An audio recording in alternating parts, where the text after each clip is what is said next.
Welcome back. Pakistan से बदतरीन शिकस्त पर साबिक भारती आर्मी चीफ मनोज मकंद निरवा ने मोदी सरकार को दोटोक पैगाम दिया कि जंग कोई बॉलीवुड की फिल्म नहीं, इसलिए अमली इक़दामात उठाने की ज़रूरत है।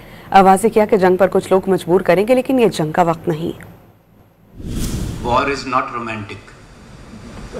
It is not your Bollywood movie. It is very serious business.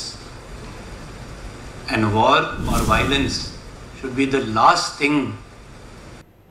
Welcome back. Pakistan से बदतरीन शिकस्त पर साबिक भारती आर्मी चीफ मनोज मकंद निरवा ने मोदी सरकार को दोटोक पैगाम दिया कि जंग कोई बॉलीवुड की फिल्म नहीं, इसलिए अमली इक़दामात उठाने की ज़रूरत है।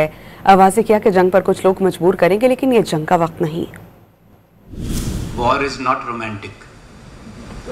It is not your Bollywood movie. It is very serious business. And war or violence should be the last thing